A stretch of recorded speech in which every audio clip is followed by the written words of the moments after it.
exclusive package tours aren't every traveller's cup of tea, but if you choose the right one, you can end up with more than a carefree holiday that's good value. Former international tour guide Murray Decker has launched a new way to help travellers find the tour for them. It's an online platform called TourAmigo, and he joins us now from our Brisbane studio. First of all, if you could just tell us a little bit about that offering, if you wouldn't mind. Hello Kate, thank you very much for having me. TourAmigo is an online platform that allows people to search, compare and even review multi-day tours globally. So essentially, if you wanted to go to, say, Paris, you could just type in Paris and it tells you all the different tours and tour operators that go through there. And these are all the main and leading tour operators in the industry. Why did you choose to create it? What was the catalyst? It was a need. I had many friends and family contacting me each week asking for just advice, hence our name TourAmigo, like to a friend. And that's where it all came from, and I decided to have a look into it, and I found there really wasn't any options for people to help them find the best tour that suits their needs and wants, particularly on a non-selling point. We're just trying to stay completely unbiased in the whole situation and just give free advice. So why pick a tour, I guess, is what a lot of people want to know, rather than go it alone. What are the advantages these days, Murray? Yeah, there's plenty of advantages. So the first obvious one is that it's completely organised for you. So you don't have to worry each day about booking your accommodation or transportation. You also have a tour guide. There's a huge process to become a tour guide. It's about 4 months of applying and training. So they're experts in their area.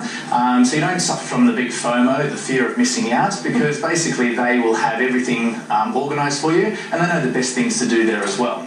It's also very safe, like you're in a group of ranges from 10 to 40 people, and they become your best friends. You can make friends for life with it, and it's also good fun to be with them. For example, we used to do sort of Greek dancing in Greece, and that's not much fun with 2 or 3 people, but with 30 or 40 people, it's a lot of fun. Absolutely. So what's your tip then for choosing the right tour and getting the most out of it? Because I guess everybody's tastes are different.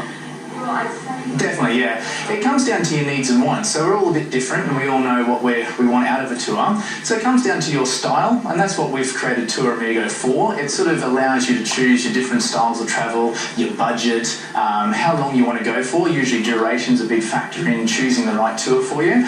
But people might be history buffs, they may be big partiers, or they might be a combination of both. You could have singles, families, beachgoers, citygoers. So it really comes down to your needs and wants, and I think the important thing is just knowing what's out there, what's available, and all the different tour options for travellers.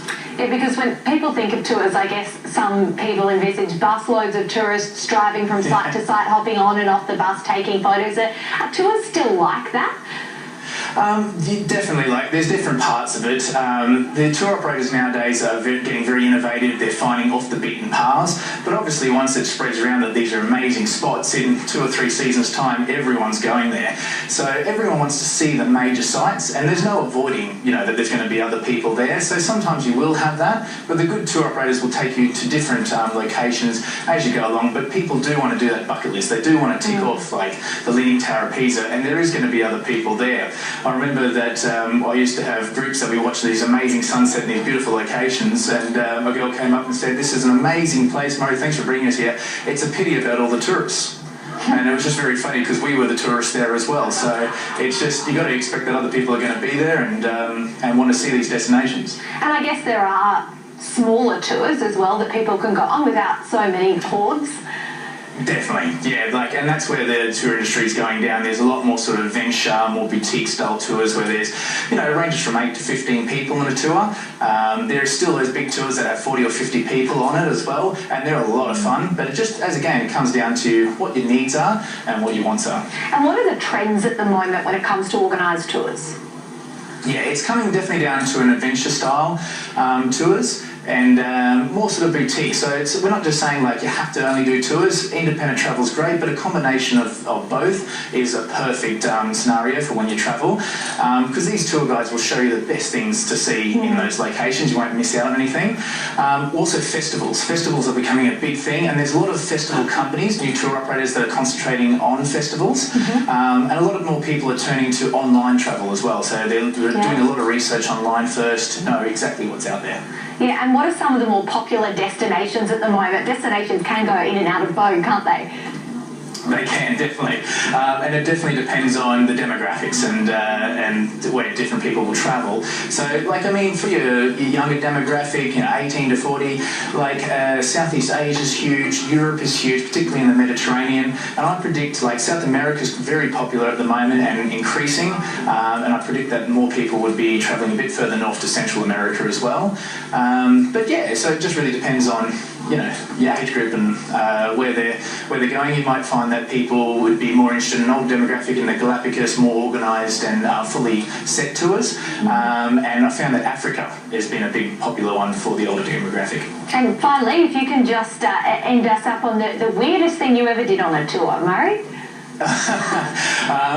One of the unusual tours that I've been on was I was with a good friend and I were in Bolivia, and we decided to go to the Amazon from La Paz. And we didn't do our research too well. We booked a Pampas tour, and we went over there, we found crocodiles, we fished for piranhas, we found pink dolphins, but the whole purpose of this trip was the Pampas, which is a swampy marshlands that was there, and we didn't actually know what was fully going on, and they told us to put on big gumboots, go trekking through this marshland, and eventually we had to ask, and we found out that we were trying to find anacondas. Oh, goodness me. So it was a bit of a shock, particularly when they said if you step on something hard, it's probably a crocodile, and if you step on something soft, it's anaconda. Sounds horrific. You've got to do your research. Murray Decker, thank you very much for joining us. Thank you very much for having me. Murray Decker there from TourAmigo. He's the founder. Well, we're coming back with more business class in just a moment.